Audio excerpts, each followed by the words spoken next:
Yo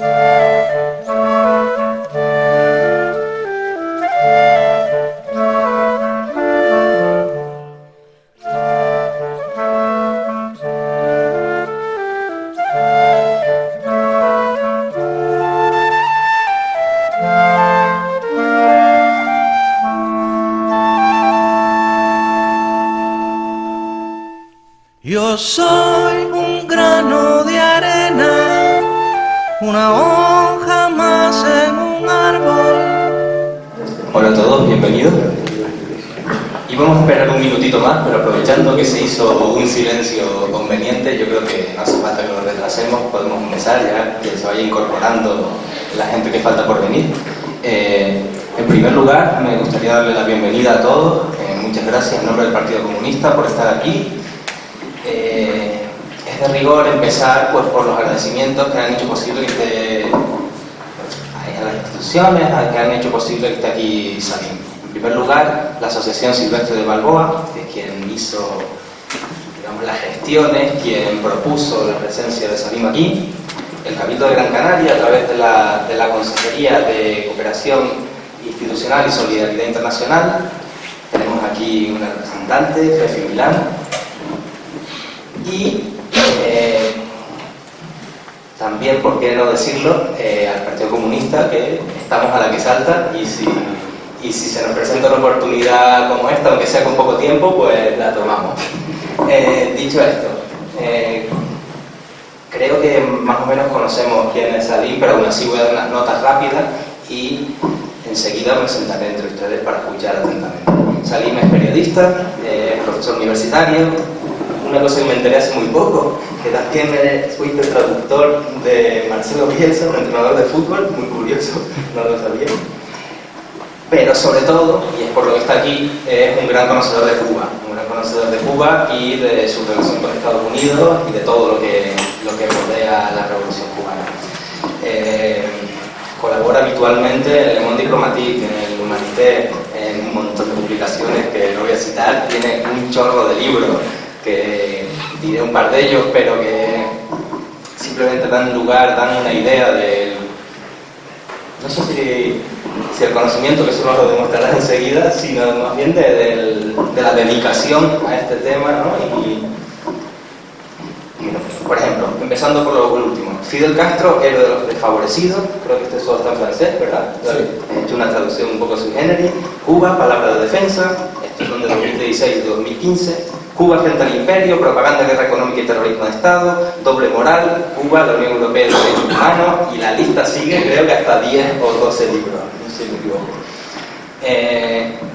A mí me parece que poco más se puede decir, y este es el motivo por el cual, rompiendo un poco la dinámica habitual de los actos, las conferencias que hacemos, que tratamos que sean un poco más ágiles en el sentido de que haya varios ponentes, de que sean un poco rápidos. En esta ocasión, dada la altura de Salim, simplemente le vamos a dejar que hable y a disfrutar. Entonces, muchas gracias por venir y gracias a ti, Salim. Muchas gracias.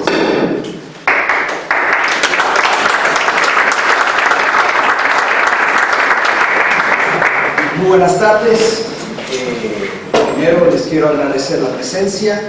Quisiera agradecer a los organizadores de esta charla, la Asociación Silvestre de Balboa y en particular a Lupe. Quisiera agradecer al Partido Comunista, al Cabildo de Gran Canaria y a Elsa Vega, que organizó esta gira. Relaciones Cuba-Estados Unidos son relaciones conflictuales, como ustedes saben.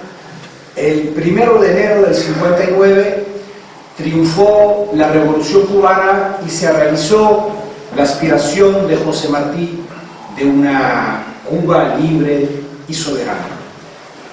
Se alcanzó el anhelo de todo un pueblo de conseguir la dignidad.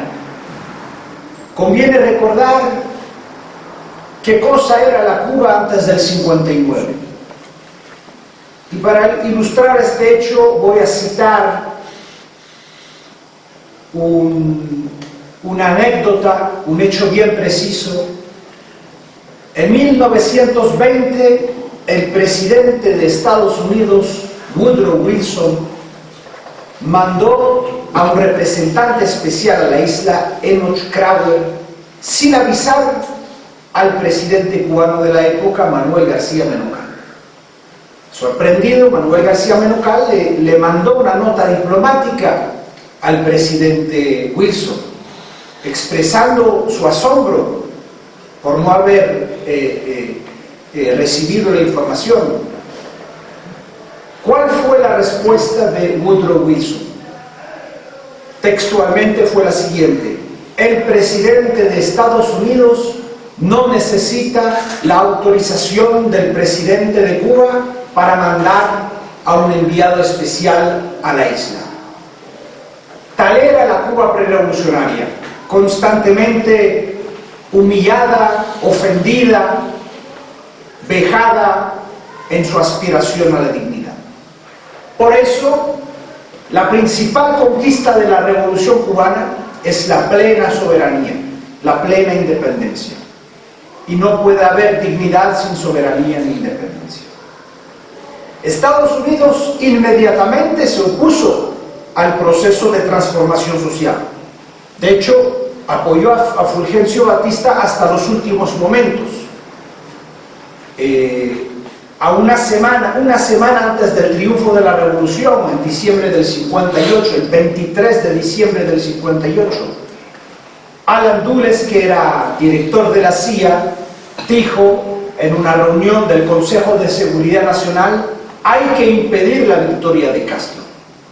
La hostilidad hacia la revolución cubana, hacia la independencia de Cuba, hacia Fidel Castro empezó antes del triunfo de la revolución, mucho antes de la reanudación de las relaciones con la Unión Soviética. El marco de la Guerra Fría no permite explicar la hostilidad de Estados Unidos hacia Cuba. ¿Qué pasó? Desde los primeros momentos, Estados Unidos adoptó medidas de retorsión económica contra la isla y las mantiene hasta el día de hoy. La retórica diplomática para justificar la hostilidad y la agresión hacia Cuba ha fluctuado según las épocas. Cuando Eisenhower impuso esas primeras sanciones económicas, dijo: es a causa del proceso de nacionalizaciones y expropiaciones que afectan los intereses norteamericanos. Luego Kennedy, cuando en el 62 impuso las sanciones económicas totales, dijo que era por la alianza con la Unión Soviética. En los años 70 y 80 cambió otra vez la retórica. Ya no se trataba más del proceso de nacionalizaciones, se trataba de la ayuda que Cuba brindaba, de la contribución de Cuba a la liberación de los países de África Austral. Conviene recordar que si los países de África Austral consiguieron su libertad, fue en gran medida por su propia lucha, pero por la contribución decisiva del pueblo de Cuba. Luego, en el 89 cae el muro de Berlín, 2 años después desaparece la Unión Soviética. Si la retórica diplomática de Estados Unidos hubiera tenido algún fundamento, la usaba del 59 al 90, ¿no? Estados Unidos hubiera normalizado las relaciones con la isla. ¿Qué hizo? Exactamente lo contrario. Lo que hizo fue recrudecer aún más las sanciones contra Cuba. Conviene recordar cuál era la situación de Cuba en el 91. En el 92, Cuba sobrevivió gracias a las reservas nacionales, y en el 93 Cuba no tenía nada. Cuba perdió el 85% de su comercio exterior. El PIB cayó en 30 puntos. Cuando el crecimiento en Grecia a principios de los años 2010 fue menos del 1%, se desmanteló el estado de bienestar. Entonces, nos podemos imaginar el impacto que eso tuvo en Cuba. Un PIB, la producción interna, caer en 30 puntos. No había nada en Cuba. Cuba quedó abandonada a su suerte. ¿Y qué hizo Estados Unidos en este contexto de extrema adversidad? Era la peor crisis económica de la historia de Cuba. Estados Unidos incrementó las sanciones adoptando la ley Torricelli en el 92, cuyo objetivo era impedir que Cuba reorganizara su comercio exterior, ya que el principal socio soviético no existía. Entonces adoptó esa famosa ley Torricelli. Entre otras medidas, esa ley sancionaba los barcos extranjeros que entraran en un puerto cubano. Un barco francés, cuando entra en un puerto cubano, ley Torricelli, vigente hasta el día de hoy, no ha desaparecido. Durante 6 meses no puede entrar en un puerto de Estados Unidos. ¿Cuál es la consecuencia para Cuba? Dificulta su capacidad a buscar socios internacionales. Esta es la realidad de las sanciones económicas. ¿Cómo Estados Unidos justificó este recrudecimiento de las sanciones económicas? Ya no existía la Unión Soviética, entonces dijo que era la causa de la democracia y de los derechos humanos. En el 96, bajo la administración liberal de Clinton, ¿qué hizo ese presidente? Aumentó aún más las sanciones económicas con la ley Helms-Burton. Si la ley Torricelli ya era una aberración jurídica por su carácter extraterritorial, o sea que se aplica a todos los países del mundo, hay un principio básico del derecho internacional público que estipula que una ley nacional debe limitarse a las fronteras nacionales. La ley española no se puede aplicar en Francia, la ley italiana no se puede aplicar en Alemania. Pero las distintas leyes sobre las sanciones económicas, entre las cuales la Torricelli, se aplica a todos los países del mundo. En el 96, esa ley Helms-Burton es una doble aberración jurídica, porque no solo es extraterritorial, se aplica a todos los países del mundo, sino que también es retroactiva, o sea que se aplica para hechos ocurridos antes de la adopción de la ley. Y hay otro principio básico del derecho internacional público, es una ley no puede ser retroactiva salvo si favorece a las partes. Por ejemplo, mañana el gobierno francés, si mañana adopta una ley diciendo vamos a reducir los salarios de los profesores en un 10%, no lo puede hacer de modo retroactivo, no puede decir a partir de septiembre del 2019, no, lo puede hacer a partir del momento en que salga la ley en la Gaceta Oficial. La ley Helms-Burton se aplica para hechos ocurridos en los años 60. ¿En qué consiste concretamente? Sanciona a las empresas extranjeras que invierten en Cuba en propiedades nacionalizadas en los años 60. ¿Cuál es el impacto? El impacto es que dificulta la posibilidad para Cuba de atraer a inversionistas extranjeros. Si una empresa hotelera, Novotel, francesa por ejemplo, tiene 2 proyectos, quiere construir un hotel en República Dominicana y también tiene pensado construir un hotel en Cuba, no ha decidido en qué país vaya a hacer la inversión. Si antes de la ley Helms-Burton podía tener alguna duda, se puede imaginar que después de la ley Helms-Burton va a invertir en República Dominicana para evitar los problemas con la justicia estadounidense. Esta es la realidad que ilustra que en definitiva con Cuba no hay grandes cambios entre demócratas y republicanos. En el 2000 llega al poder Bush y 4 años después crea una comisión, esa famosa comisión de asistencia para una Cuba libre, que recrudece aún más las sanciones contra Cuba. El aspecto más emblemático fue la restricción drástica a los viajes de los cubanos y al envío de remesas. un mexicano, un dominicano, un boliviano, cualquier minoría que viva en Estados Unidos puede viajar a su país de origen cuando quiera, sin ninguna restricción. Los cubanos del 2004 al 2009, los cubanos de Estados Unidos solo podían viajar 2 semanas cada 3 años a Cuba, en el mejor de los casos, porque tenían que demostrarle al Departamento del Tesoro que tenían en Cuba a un miembro directo de la familia. Para nosotros, para cualquier persona, un miembro directo de la familia puede ser una tía, un primo, un sobrino, etc. Pero Bush había dado una nueva definición de la familia, que solo se aplicaba a los cubanos. Solo formaban parte de la familia los abuelos, los padres, los hermanos, marido, esposa, las parejas casadas y los hijos. O sea que un cubano que solo tenía a una tía, un cubano de Miami que solo tenía a su tía en La Habana, nunca más podía viajar a su país, dividiendo a las familias. De igual modo, limitó, un mexicano puede mandar $1000 por mes a su familia en México si le da la gana. Cualquier otra minoría puede hacer lo mismo.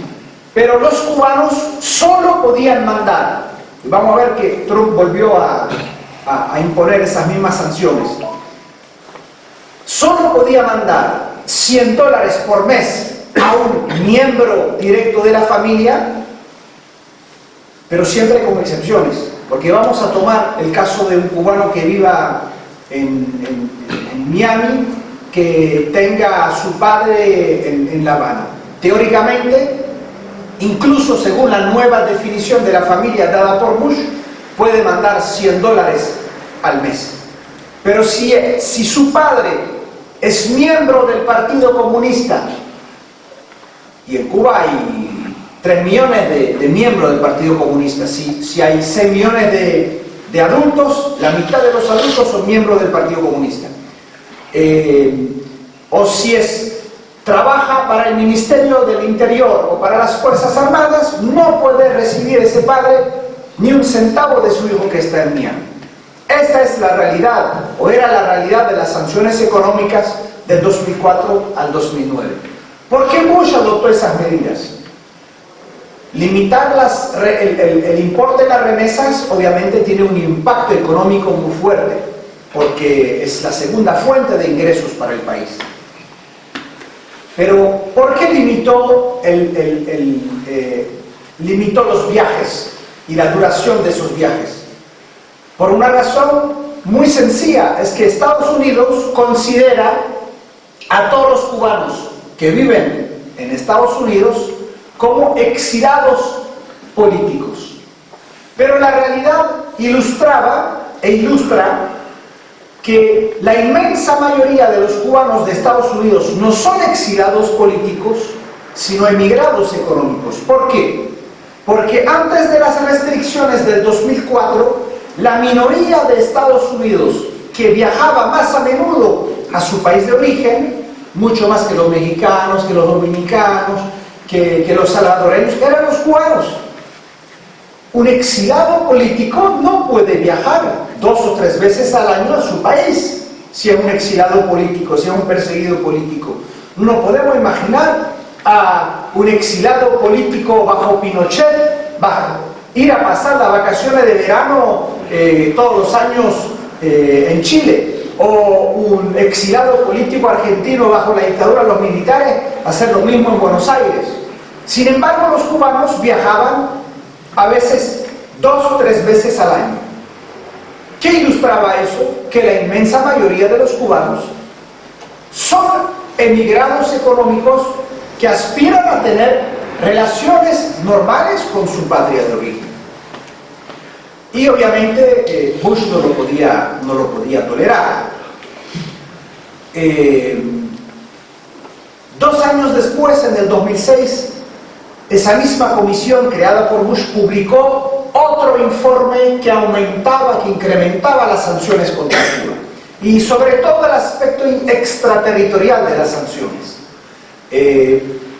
Por ejemplo, una empresa extranjera Toyota, el fabricante de coches, si quiere exportar, vender sus coches en Estados Unidos, que es el primer mercado del mundo, que es la ambición y la aspiración de cualquier empresa, vender sus productos en el primer mercado del mundo. Para poder vender sus productos en el primer mercado del mundo, debe demostrarle al Departamento del Tesoro que sus productos no contienen ni un solo gramo de níquel cubano.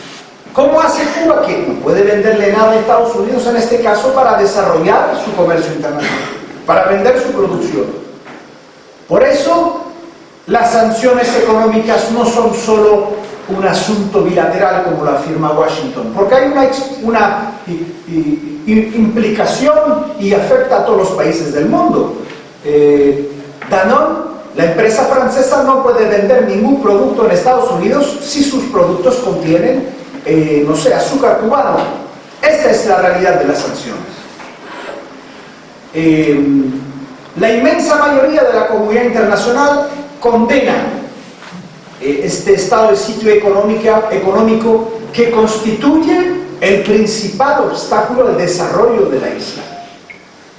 Y condena ese conflicto asimétrico. Muchas veces se tiende a presentar el diferendo Cuba-Estados Unidos como un simple conflicto. Hay que subrayar el carácter asimétrico del conflicto, porque en este conflicto hay un agresor, que es Estados Unidos, y hay una víctima.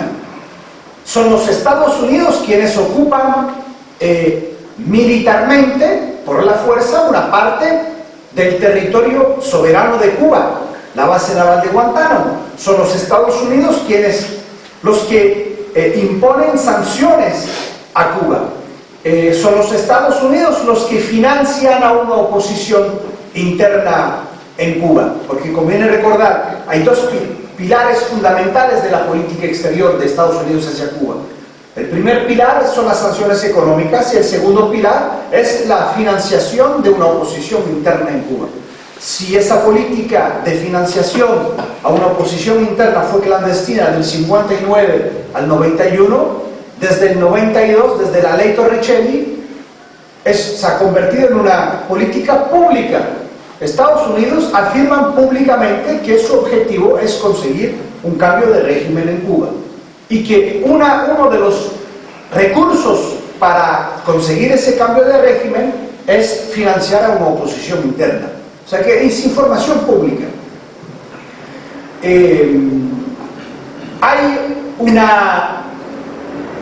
Incluso en la sociedad norteamericana hay una mayoría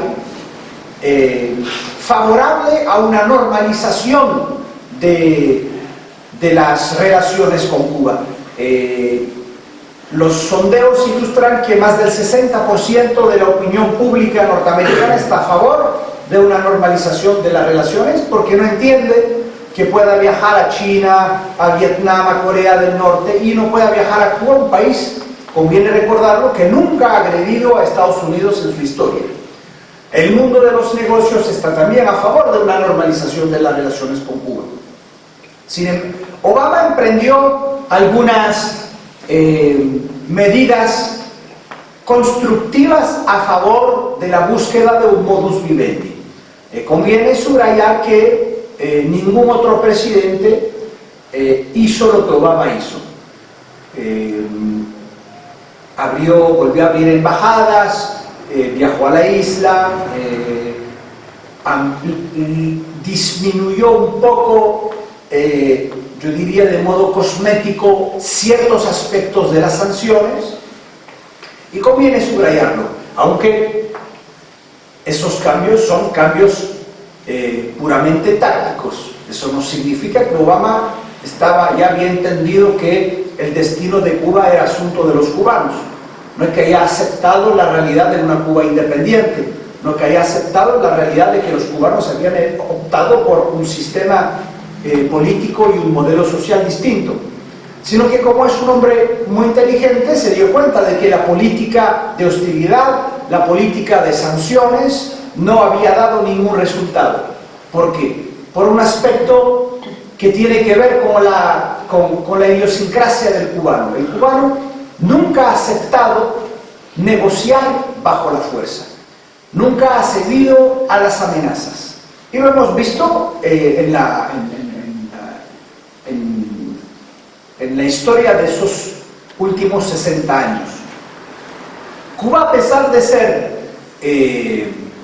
víctima de un conflicto asimétrico, siempre ha expresado su disposición a normalizar las relaciones con Estados Unidos, siempre que se respeten 3 principios no negociables. Primero, la igualdad soberana entre los estados. Poco importa el tamaño del estado, la potencia económica, la demografía. Basado en el derecho internacional, que reconoce desde el Congreso de Westfalia de 1648 la igualdad soberana entre todos los estados. El segundo principio es la reciprocidad. Si Estados Unidos quiere hablar, no sé, de derechos humanos en Cuba, tendrá que escuchar también lo que los cubanos tienen que decir sobre los derechos humanos en Estados Unidos. Y el tercer principio no negociable es la no injerencia en los asuntos internos del país. El modelo social y el sistema político son competencias exclusivas del pueblo de Cuba. Trump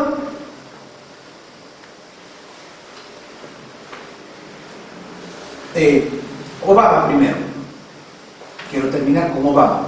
Obama realmente tomó medidas constructivas, pero no usó lo que no usó las prerrogativas que tenía como jefe del Poder Ejecutivo. Como jefe del Poder Ejecutivo hubiera podido desmantelar el 80 o el 90% de las sanciones, sin embargo no lo hizo. Obama hubiera podido, por ejemplo, permitir el comercio bilateral entre los dos países sin ningún problema, sin necesitar el acuerdo del Congreso. Hubiera podido ampliar la definición de los viajes culturales a Cuba. Hay muy pocos sectores que Obama no podía tocar sin el acuerdo del Congreso. Lo que no podía hacer, no podía permitir, por ejemplo, el turismo ordinario a Cuba. Hacía falta el acuerdo del Congreso. Pero Obama hubiera podido decir, bueno, cada ciudadano norteamericano que viaje a Cuba y que visite un museo será considerado como un viajero cultural. Y con eso, de facto, hubiera desmantelado esa restricción sin violar la ley, pero esa restricción que imponía el Congreso.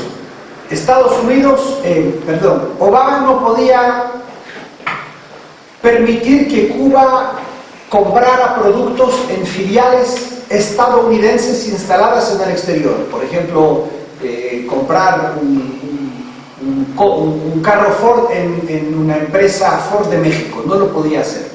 Pero podía permitir que Cuba comprara coches Ford en Estados Unidos.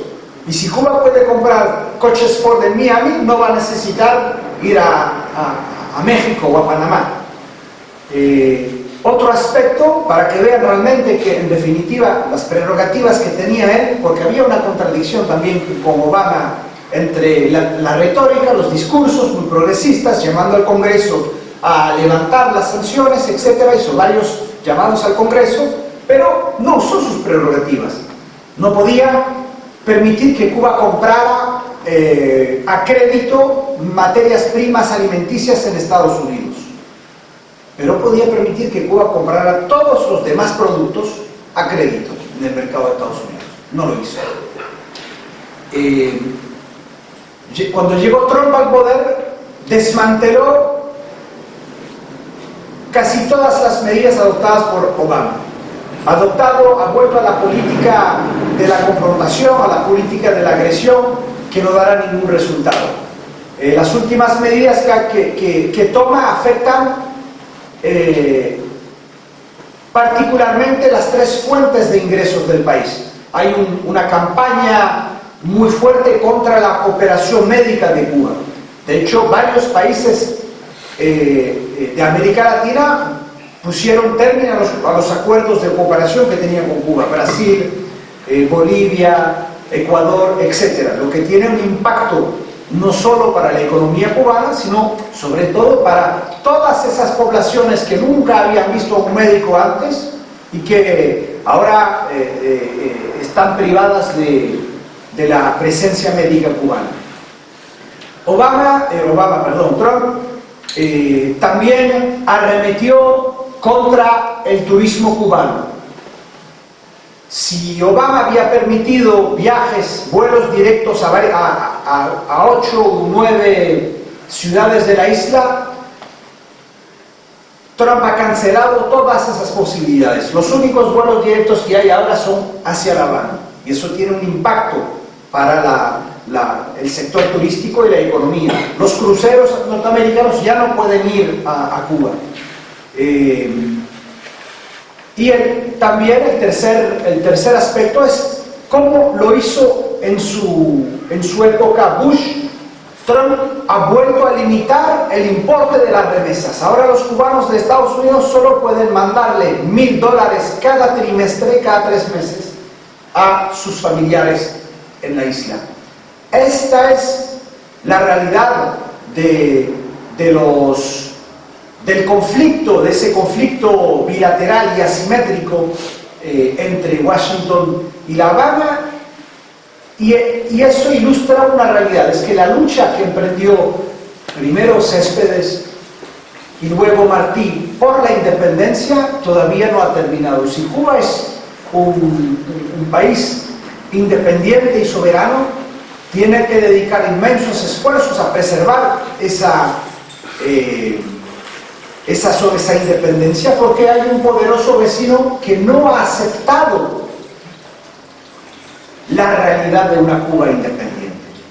Me conviene, y voy a concluir con eso, conviene recordar que Estados Unidos, que Cuba fue el primer problema de política exterior de Estados Unidos.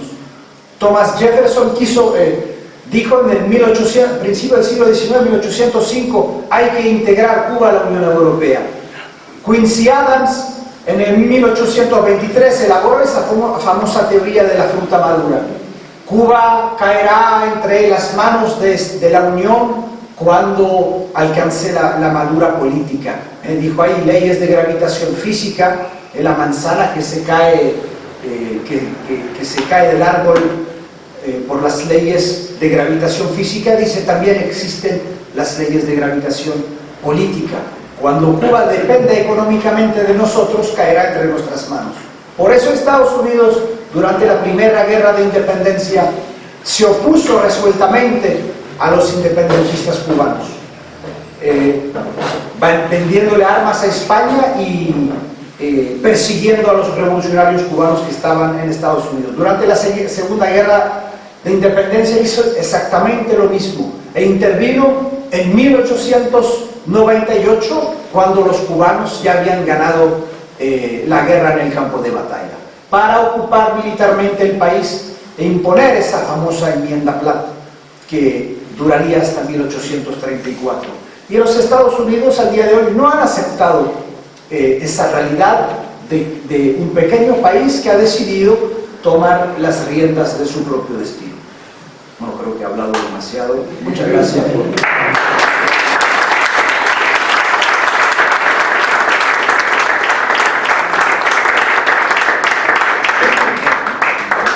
Vamos a aprovechar que Salim ha sido muy breve y conciso, y podemos abrir un turno de preguntas, intervenciones, sin extendernos mucho para que pueda intervenir bastante gente. Si quieren, recojo yo las palabras y Salim les va contestando poco a poco.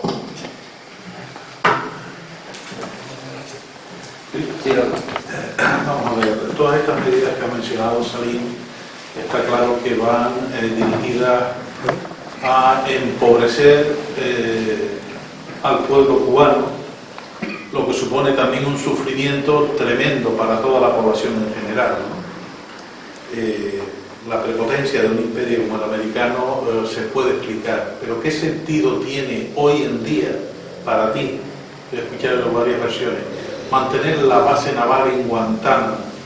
¿Qué sentido tienen los americanos cuando el desarrollo tecnológico militar hoy dice que eso ahí no pinta nada?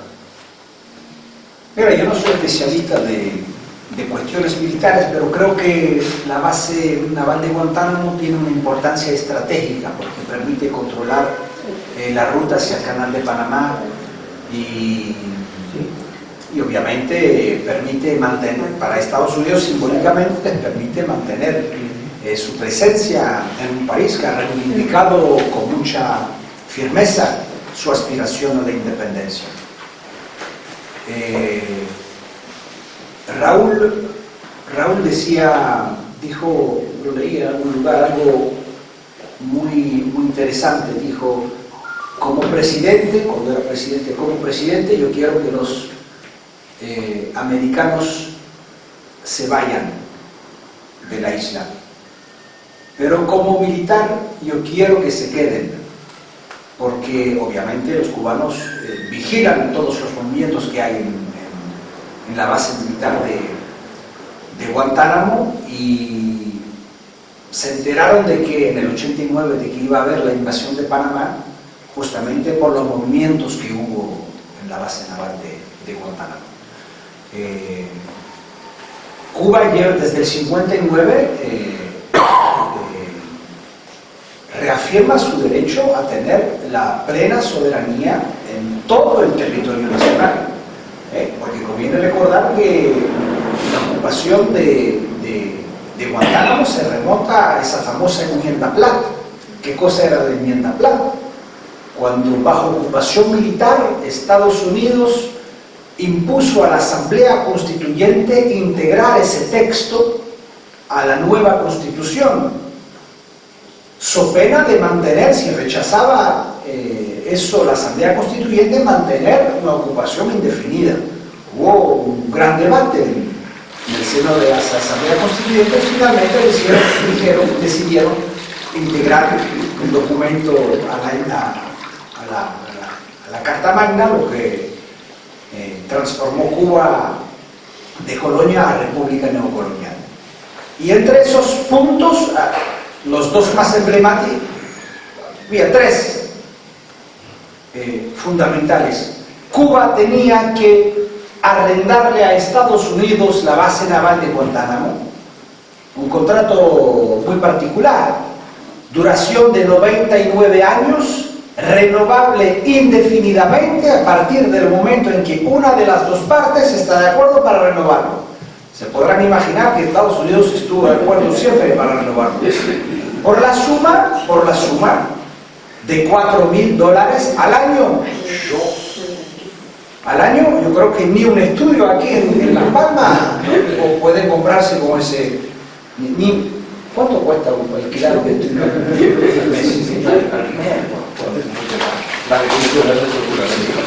Entonces esta es la realidad. Obviamente, desde el 59, Cuba rechazó cobrar los cheques que mandaban las distintas administraciones, y exigía que se respetara la voluntad del pueblo de Cuba de ser y el derecho internacional de ser soberano en todo el territorio. El otro aspecto de la enmienda Platt es que Estados Unidos podía intervenir militarmente cada vez que le daba la gana. Y otro aspecto menos conocido es que Cuba tenía, para poder firmar cualquier contrato, un acuerdo cultural con Francia, por ejemplo, tenía que someter la aprobación de Estados Unidos. Esta era la realidad de la Cuba neocolonial. Por eso insisto en decir que la principal conquista de la Revolución Cubana es la plena soberanía, es la materialización de la aspiración de los cubanos a la dignidad. Yo no sé si respondí a tu pregunta. Sí, he escuchado varias opiniones. De todas formas, tecnológicamente hay expertos militares que dicen que no tiene sentido, porque el desarrollo satelital y la tecnología que está muy desarrollada permite, bueno, con la cantidad de bases que tiene en Sudamérica e incluso en Centroamérica, no se justifica, me parece una humillación, pero sí he escuchado tu respuesta. Gracias.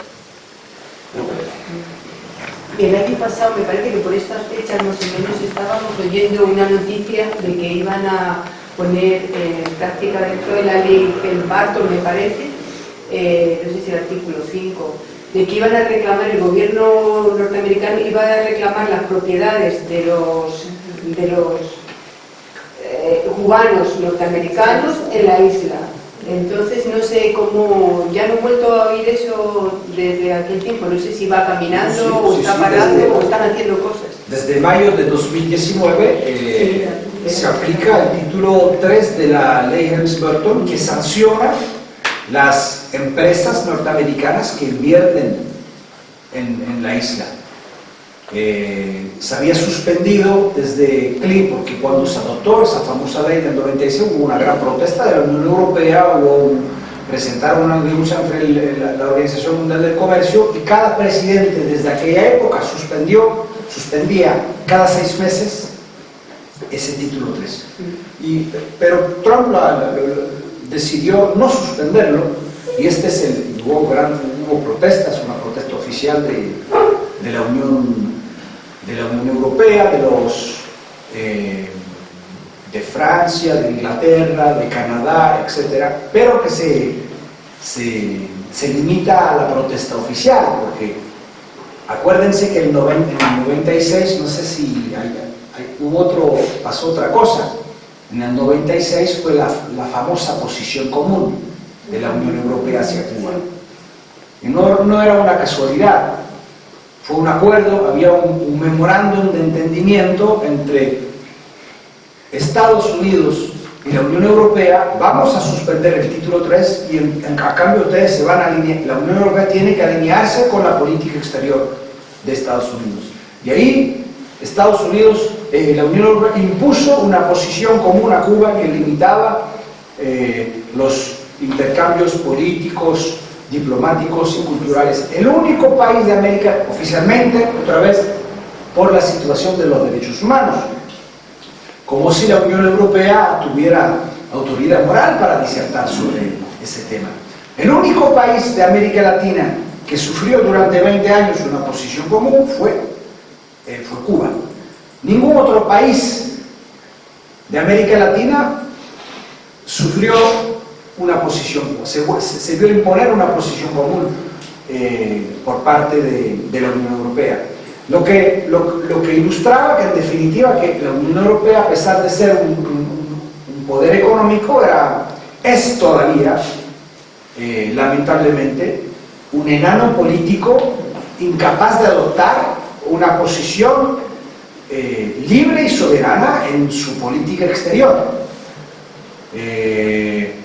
Estados Unidos, si la Unión Europea respetó escrupulosamente ese memorándum de entendimiento, porque se alineó con la posición de Estados Unidos se mofó del memorándum de entendimiento, porque sancionó, la última gran sanción que se impuso fue, de hecho, bajo Obama, al banco francés BNP Paribas, que recibió una multa de 8.000 millones de euros, cuando BNP Paribas no había violado ni la ley francesa, ni la ley europea, ni el derecho internacional.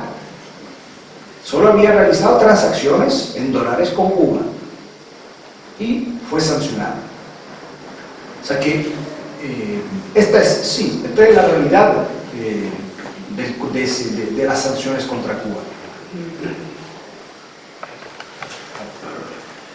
Sí, Salim, ya en cierta forma has contestado algo la pregunta que te quería hacer. En definitiva, un poco la relación, ese triángulo Estados Unidos, Unión Europea, Cuba, pero por poner una comparativa, el año pasado el payaso de Guaidó, cuando llegó a la Unión Europea, todos los presidentes le tiraron la alfombra roja. Después de un año, la misma Unión Europea, para hacerse la foto, tuvo que ir a la cumbre esta económica, la de Davos. Allí fue y se hizo la foto mientras iban saliendo los presidentes, porque la realidad es que nadie le acogió. Eso, algunos críticos dicen que es como una muestra de rebeldía, de que la Unión Europea ya está un poco cansada de los alineamientos esos, que continuamente Estados Unidos dice esto es lo que hay que hacer, esto es lo que hay que hacer.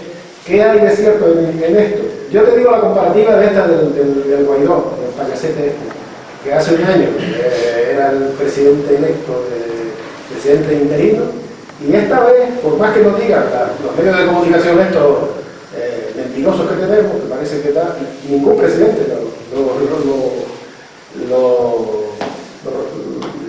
lo recibió, no le echaron la alfombra roja.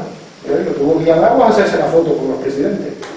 Bueno, lamentablemente Macron lo recibió. Macron. Lamentablemente. Hay algún punto y esto lo quiero hacer es si hay algo que se esté rompiendo en la Unión Europea también en favor de Cuba en este momento, o ves que todo anda así como monolítico. No, no se puede decir que la política de la Unión Europea hacia Cuba al día de hoy fue la misma que hace 10 años, porque hubo protestas por parte de la Unión Europea cuando se aplicó en mayo pasado el título 3 de la ley Helms-Burton. Lo de Guaidó es que lo lamentable es que la Unión Europea no haya tenido la valentía política de adoptar una postura que respondía a sus propios intereses y siguió dócilmente la posición de Estados Unidos al reconocer, al considerar a Guaidó como el presidente interino, no sé qué título le dieron. Ahora se dan cuenta de que es una figura totalmente desacreditada, incluso rechazada por la propia oposición, ni logró conseguir la reelección en el Parlamento, y esa gira es una especie de último combate. Y obviamente la Unión Europea, o los países de la Unión Europea se han dado cuenta de que él no tiene ningún futuro político y están un poco en una situación difícil, porque el líder a quien reconocieron en definitiva no desempeñará ningún papel importante en la Venezuela de mañana. La gran dificultad que tiene la Unión Europea es adoptar una postura que responda a sus intereses. Se ha convertido ahora en una Unión Europea atlantista, como se dice en francés, supeditada a la posición que toma Washington, y creo que es algo poco entendible, porque la Unión Europea tiene el poder económico de adoptar una postura distinta. Lo que falta es la voluntad política, obviamente, para hacerlo. El Brexit puede ayudar a que la salida de Gran Bretaña, que siempre era gran aliado de Estados Unidos, al salir de la Unión Europea, permita que los europeos tomen realmente una posición independiente y autónoma con respecto a... No tengo la menor idea, porque no creo que Inglaterra haya tenido un papel preponderante en llevar a la Unión Europea hacia una posición atlantista. Creo que hacen falta líderes, voy a decir como De Gaulle en aquella época, que tenía una posición más independiente con respecto a Estados Unidos. Líderes que no tengan complejos de inferioridad para con Estados Unidos, y que decidan en la Unión Europea defender los intereses de los ciudadanos europeos. Esa es la clave, y es difícilmente comprensible que una entidad tan poderosa, porque Estados Unidos no tiene capacidad para imponer sanciones económicas en la Unión Europea, perjudicaría su propia economía. Vimos cuando intentó imponer sanciones a China, cuando vio que en definitiva el precio que tenía que pagar por eso era tan alto, tuvieron que dar marcha atrás y encontrar un acuerdo con China, y con la Unión Europea es igual, pero solo faltan líderes que estén dispuestos a adoptar una posición independiente. ¿Cómo está Cuba ante tanto bloqueo de tantos años? ¿Cómo está Cuba frente al desarrollo tecnológico? Es decir, frente a la inversión en conocimiento científico o I+D de este país de Cuba, si también lo comparamos con China? Son los países comunistas como Cuba y China, y China con su régimen comunista y es potencia mundial, que es lo que le duele a Estados Unidos, que les dice ¿no? que ya les adelanta, ¿sabes? Poniendo satélites en la parte oscura de la luna. Eso a ellos es una deshonra para ellos. Entonces, ¿cómo está Cuba frente a eso? El régimen, ¿cómo han lidiado estos años con tanto bloqueo para salir adelante un poco, o si es que no hay nada de desarrollo tecnológico? Que yo soy colombiano y sé que Cuba mandó muchos médicos a mi tierra y eran los mejores médicos para nosotros. Ir a una consulta de un médico cubano era lo mejor que ni lo de nosotros mismos. De hecho, unos familiares míos fueron a Cuba a especializarse en medicina. Entonces, no sé si solamente en medicina o hay más desarrollo tecnológico. Si cabe la pregunta en este foro. ¿Me lo puede decir? Bueno, a pesar de las sanciones que impone Estados Unidos desde hace más de medio siglo y que, repito, constituye el principal obstáculo al desarrollo del país, Cuba ha logrado, ha conseguido logros impresionantes, particularmente en el sector de la biotecnología. ¿Por qué? Porque hay voluntad política de ubicar al ser humano en el centro del proyecto de sociedad. ¿Por qué hay tantos médicos en Cuba y tan buenos? Porque hay voluntad política. Ilustra que a pesar de recursos limitados, si hay voluntad política de ofrecerle a la población un sistema universal de salud gratuito, es posible. Claro, con voluntad política y con una inversión importante del presupuesto nacional. Como bien saben ustedes, Cuba ha optado filosóficamente por un sistema médico que es gratuito y un monopolio de Estado. Porque los cubanos piensan que la salud no se puede considerar como una mercancía y que es un derecho humano. Por eso no hay medicina privada en Cuba. No solo es el país que tiene más médicos per cápita en el mundo. Y, por ejemplo, tiene Cuba en cifras absolutas, no en proporción, 2 veces más médicos que Inglaterra.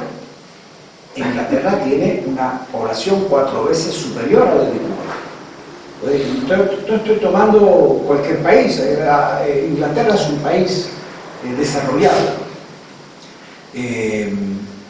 Ha tenido esos logros reconocidos por todos los organismos internacionales.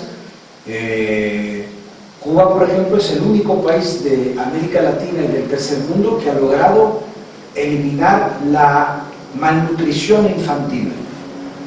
Y no se puede eliminar la malnutrición infantil o conseguir una tasa de mortalidad infantil que es la más baja de América, desde Canadá hasta la Argentina, sin un buen sistema de educación, un buen sistema de salud, una buena alimentación.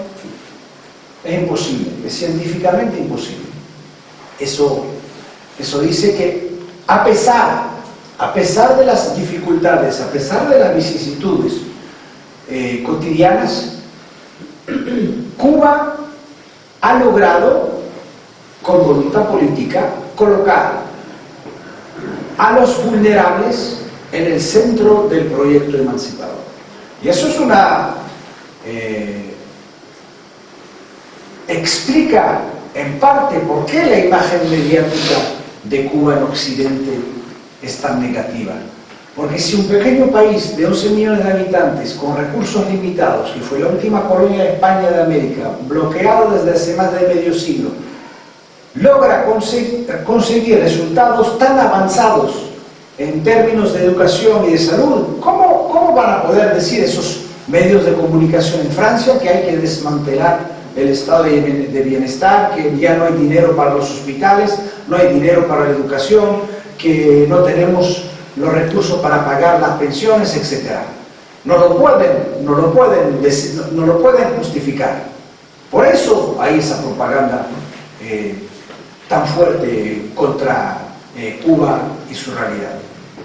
Porque obviamente, si los cubanos son capaces de invertir en la educación para limitar a 20 alumnos por clase, un país como Francia, que es la quinta o la sexta potencia del mundo, debería, vaya, no vamos a tener la pretensión de hacer mejor que los cubanos, pero al menos podemos también invertir tanto como los cubanos en el sector de la educación. Pero los medios de comunicación no van a presentar de modo, no voy a decir objetivo, pero honesto, equilibrado la realidad, porque no es, su objetivo no es brindarle al ciudadano una información matizada, objetiva, equilibrada. Su objetivo es defender el orden establecido. Su objetivo, por eso los grandes grupos económicos y financieros invierten en el sector de la prensa, de los medios de comunicación, para poder controlar lo que se puede decir o no. No sé si respondí a tu pregunta, porque a veces hago digresiones y sí, o sea, nunca se ante semejante bloqueo, ¿cómo se alimenta la ciencia y la tecnología si está bloqueado, me imagino, el internet, las publicaciones o salidas a foros internacionales, o la ciencia no la tienen bloqueada por parte de Estados Unidos? Es la pregunta. Hay dificultades, pero los cubanos han logrado desarrollar un acceso. Antes había limitaciones tecnológicas. Yo me acuerdo que hace 10 años no todos los cubanos podían tener un celular, por dos motivos. El primer motivo era un motivo técnico, porque no había antenas en todo el país, suficientes antenas. Y si no hay suficientes antenas y le damos un celular a todos, nadie puede comunicarse porque se satura la red. Ahora todos los cubanos tienen un celular, o muchos cubanos tienen un celular, porque ya se resolvió el tema. Yo me acuerdo que internet también había una conexión lenta y cara. Ahora con la construcción de ese cable de fibra óptica, etcétera, ya eso, hay una conexión más generalizada. No todos los cubanos tienen internet en casa, pero obviamente es una cuestión de recursos. Cuba es un país con recursos limitados. O sea que a pesar de los múltiples obstáculos que ha tenido Cuba en el desarrollo de su sistema distinto, ha logrado, ha conseguido logros admirables. No lo digo yo, lo dice la UNICEF, lo dice el PNUD, el Programa de Naciones Unidas para el Desarrollo, lo dice la UNESCO, etc. Y repito, ilustra que es posible eliminar la miseria, porque no vamos a pretender que Cuba haya eliminado la pobreza, si un país como Francia no la ha eliminado, pero el único país del tercer mundo que ha eliminado la miseria es Cuba. En Cuba hay pobreza, obviamente, pero no hay niños que se mueren de hambre, no hay niños abandonados en las calles. Hay muy pocos países del tercer mundo que puedan decir lo mismo. Ni siquiera Francia puede decir que no hay niños en las calles, porque los hay. Y conviene, a pesar de que haya dificultades en el país, tampoco es que todo va bien en Cuba, no es verdad. Pero ha logrado proteger a las capas más vulnerables de la sociedad. Y eso es algo admirable en un mundo en que ya ha logrado preservar, ha logrado entender que no se puede, que la felicidad, quizás sea un término un poco exagerado, la felicidad no es si no es colectiva. No sé si me expreso bien, ¿no? Estoy traduciendo de francés. Que el bienestar tiene que ser colectivo, porque no se puede vivir en una torre de marfil rodeado de un océano de miseria, como lamentablemente existe en muchos países. Y caramba, decir que no hay niños que se mueran de hambre es una proeza para un pequeño país como Cuba, con repito, recursos muy limitados, pero ha logrado demostrar que es posible edificar una sociedad distinta en que el interés general, en que el interés privado se subordina al interés general, en que donde es posible realizar una mejor repartición de la riqueza, porque en definitiva ¿de qué se trata? Se trata de una mejor repartición de la riqueza. Cuba ha decidido que una sociedad solo puede ser viable y moral, no sé si se entiende, se puede usar el término, si se reparte de modo equilibrado la riqueza. Porque una sociedad en que los más vulnerables están abandonados a su suerte es una sociedad inmoral. Y lamentablemente es una realidad en muchos países del mundo, y no solo en los países del tercer mundo. Porque en Francia hay 9 millones de pobres, y no hay ningún bloqueo contra Francia. Esta es la realidad. Por eso siempre hay que expresarse con humildad a la hora de querer dar lecciones a los demás países del mundo. Había una palabra final. ¿Qué papel juega el pensamiento de José Martí en Latinoamérica? Bueno, José Martí fue quien... El Che Guevara ha influido en los movimientos sociales latinoamericanos y del mundo. ¿Qué papel juega el pensamiento de José Martí?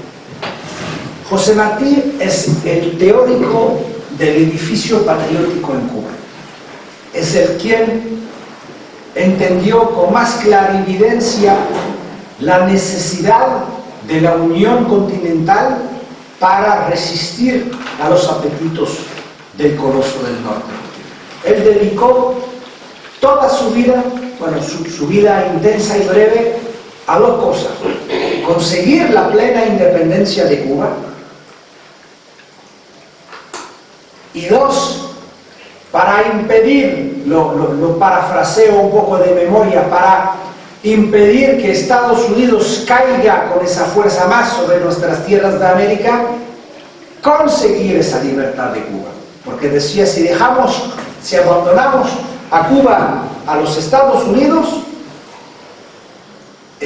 Unidos dominará todo el continente. Él dedicó todos sus esfuerzos a la unión, primero en su país. De las fuerzas independentistas él entendió muy bien por qué fracasó la primera guerra de independencia, por qué fracasó el movimiento de Carlos Manuel de Céspedes, porque no había una federación de todas las fuerzas patrióticas, había divergencias, división entre Céspedes y Cisneros Betancourt. Dramática la historia, luminosa y dramática la historia de Céspedes, que dedicó todos sus esfuerzos a su país, renunció a su bienestar personal, renunció a su familia por la independencia de Cuba, y ni siquiera tuvo la gratitud de sus compatriotas de la época. Céspedes, por eso fracasó la primera guerra de independencia de Cuba, por falta de unión. José Martí dedicó muchos años a analizar las razones. Por eso su principal objetivo fue, con la creación del Partido Revolucionario en 1891, federar a todas las fuerzas a favor de la emancipación para conseguir la libertad de la isla.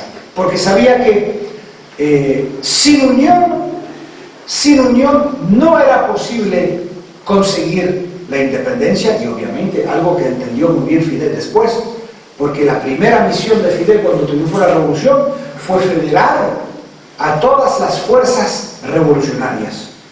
Cuando creó las ORI, después el Partido Exacto, y después el Partido Comunista de Cuba. ¿De dónde nace el Partido Comunista de Cuba?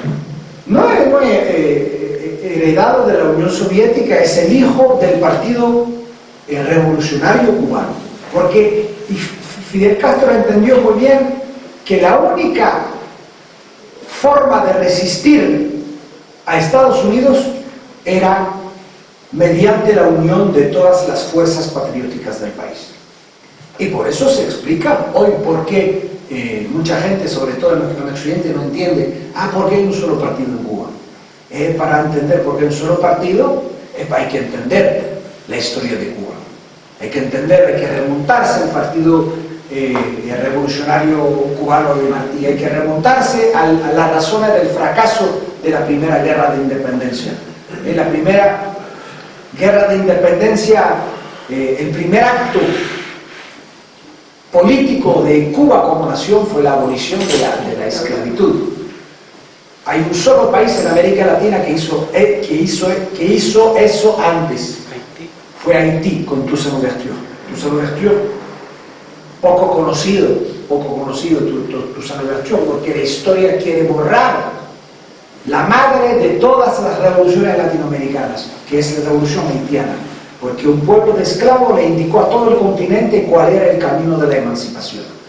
Y es difícil todavía para la cultura dominante, sobre todo en América Latina, aceptar la realidad de que la madre de todas las revoluciones es la de Toussaint Louverture.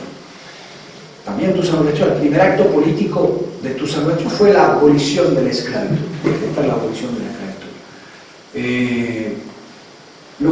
Lo que dejó José Martí a América Latina es la necesidad de unión para conseguir una América Latina nueva e independiente, integrada, unida, libre de conflictos intestinos. Pero es una pelea, es un combate que no se ha materializado todavía. Claro.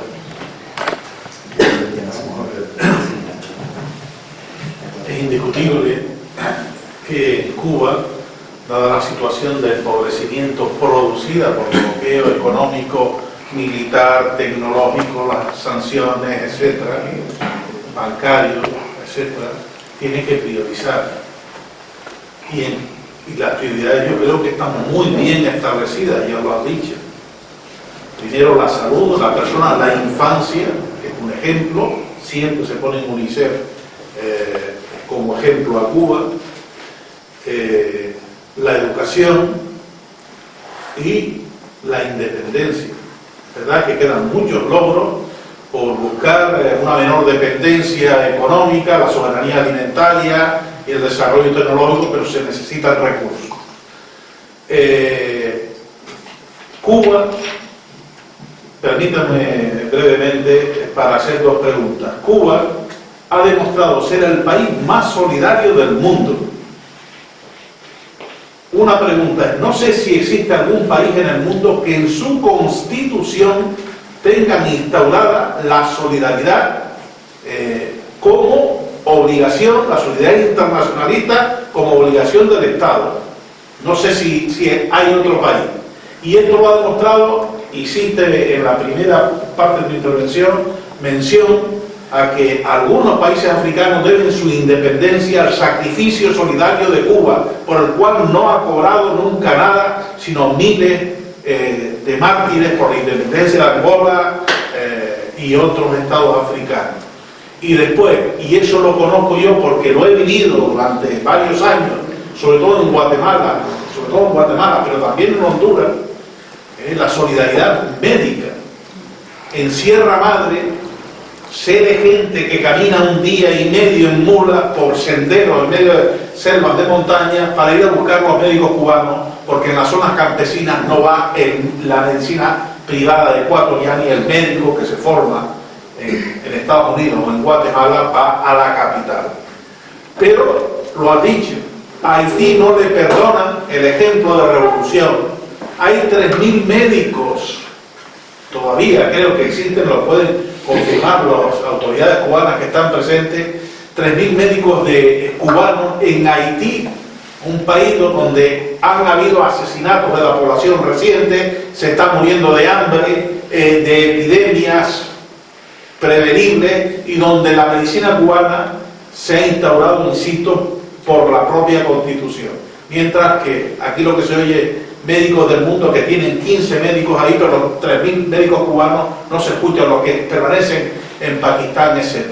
Entonces, la otra pregunta, primero, si existe algún país del mundo que no financie a ONG, sino que mande a su personal a trabajar en los conflictos solidarios en este caso, o en las situaciones de catástrofe.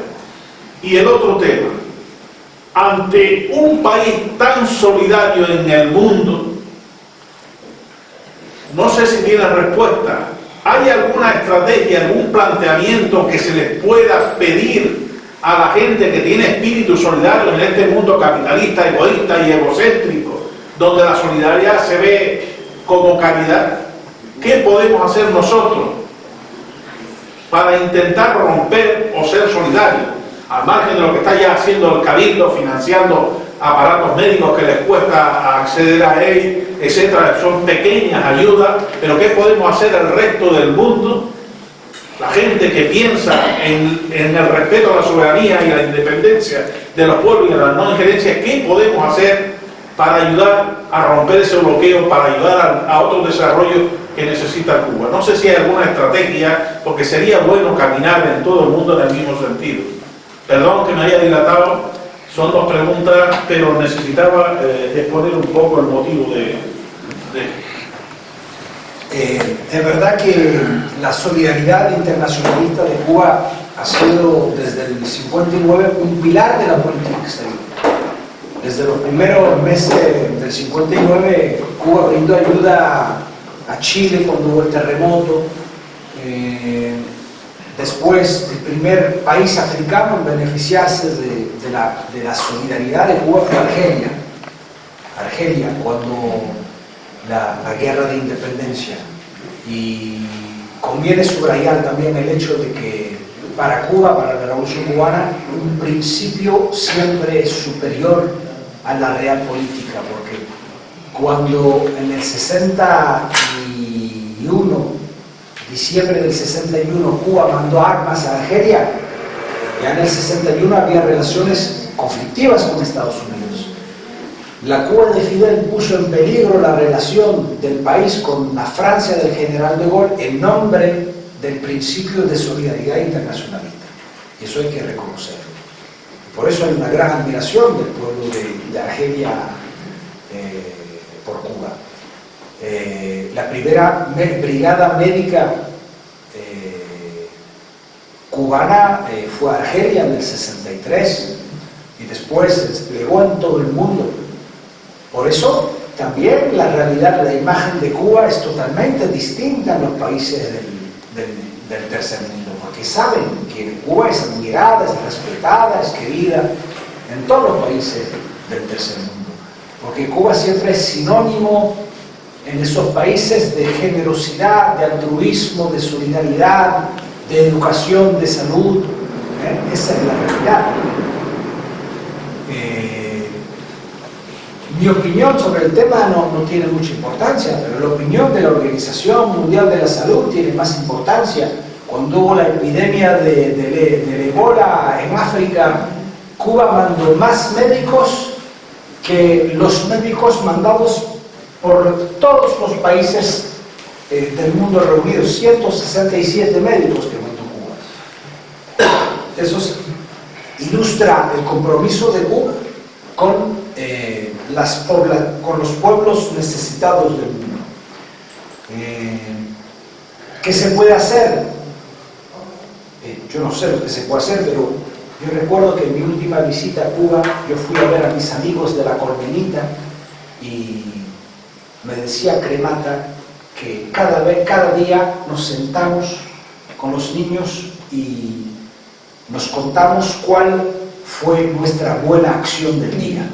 Y creo que se cambian las cosas empezando así, cuando uno hace una buena acción cada día en su entorno, ayudando a una señora a cruzar la calle, así se cambian las cosas, con la bondad, obviamente yo quiero darle la autoría intelectual de esa reflexión a la Colmenita, pero que me pareció muy justa, intentar ser. Mi educación fue eclesiástica y se hacía lo mismo en el seminario, pero con una diferencia. En un sitio se buscaba caridad y en el otro me imagino que justicia social, y son dos aspectos muy importantes a la hora de entender una filosofía. Les voy a pedir que por favor quedan 2 palabras que sean un poco más breves para no alargarnos demasiado. Pero le estás limitando su derecho a la libertad. Pero no me van a hacer caso, así que no importa. Yo voy a difundir varias preguntas. ¿Por qué tanta hipocresía que los Estados Unidos impongan a la Unión Europea un embargo a Cuba, siendo el país que el porcentaje de pobreza es el área del occidental más alto? Porque Estados Unidos, con tanta prepotencia, que le dicen a los demás países que es lo que tiene que hacer con Cuba, y cerca de 50 millones de habitantes en la absoluta pobreza, que se mueren incluso miles de ciudadanos. Y saben que aquí que los dirigentes del Partido Comunista de Estados Unidos han sido o están encarcelados. Incluso a la misma Angela Davis, que fue profesora de la universidad, aparte de estar encarcelada durante muchos años, se le quitó de la docencia de la universidad. Aparte, después de la independencia, es el país que más intervenciones en el extranjero y más millones de muertos que incluso los nazis en la Segunda Guerra Mundial.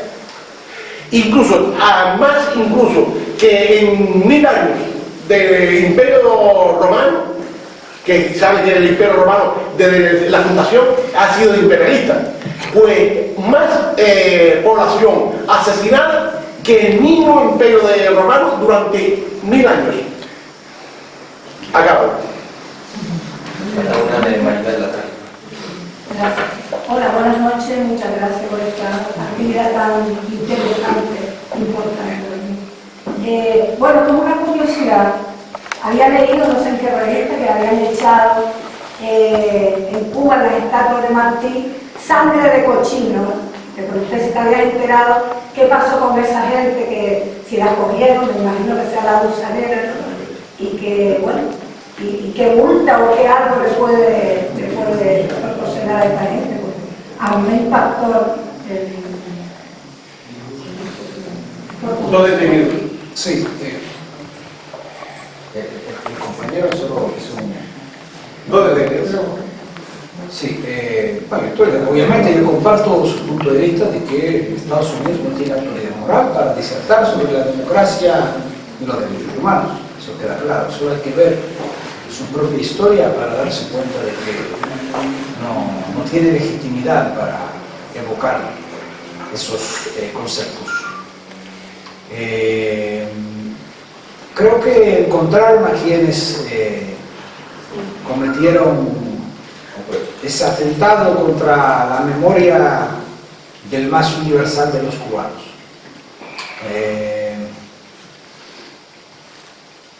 ¿Qué se puede decir? Hay que ser muy poco agradecido para no respetar la memoria de quien dedicó su vida por la independencia del país.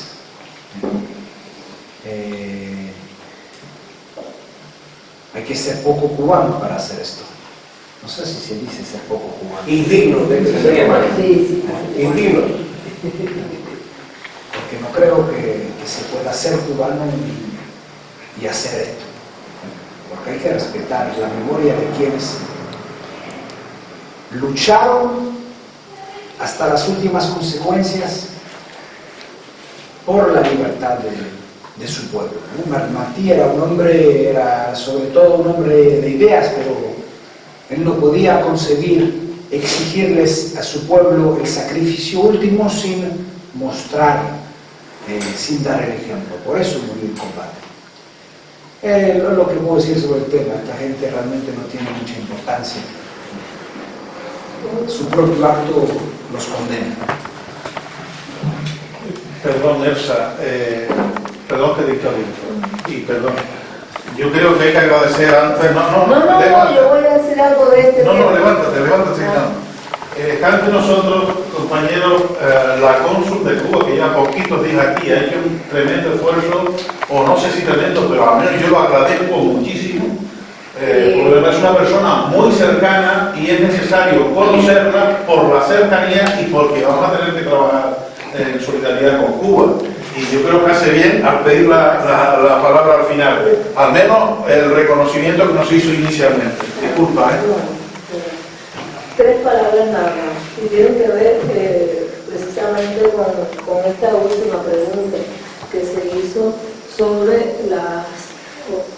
lo que se está sucediendo con los bustos con el nombre de Martí en determinados lugares, principalmente, digamos, en Miami. Esto surgió, bueno, ya hace unos cuantos días atrás, y todavía hoy es un tema que está virulento en las redes sociales, donde, bueno, se han creado como grupos, ¿no? Los que están a favor de, primero que se enjuicie duramente a las personas que hicieron esto, pero otros que están en contra de ello.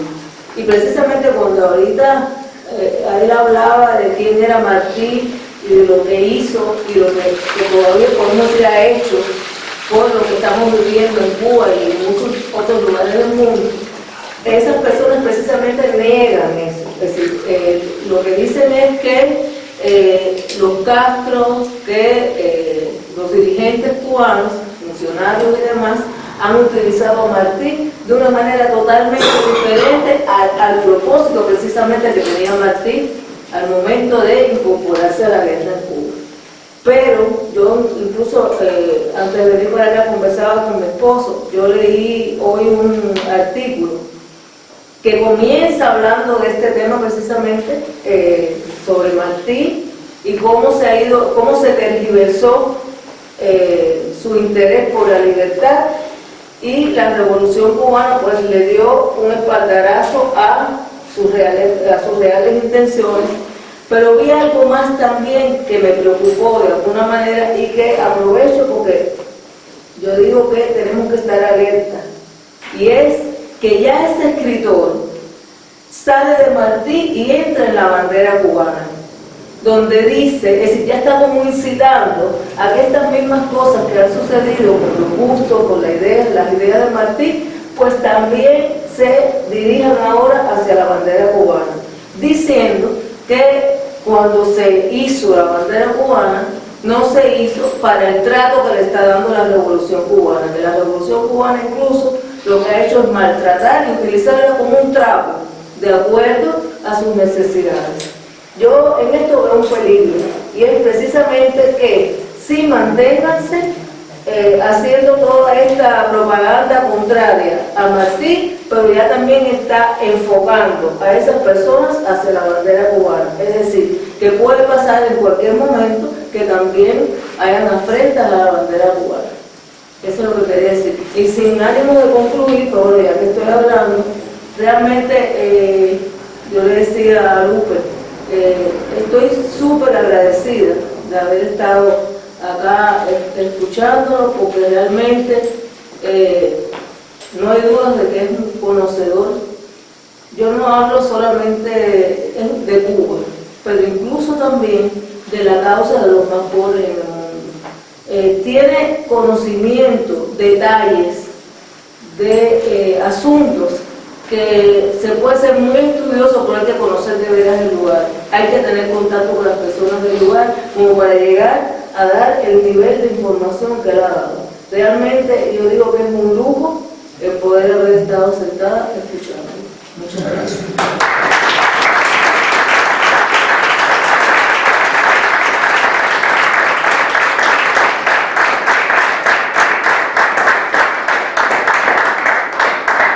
Bueno, como yo creo que no se pueden mejorar las palabras de No, agradecimiento, no es un perfecto final. Muchísimas gracias a todos por venir. En nombre del Partido Comunista, muchas gracias, Salim. Gracias. Y...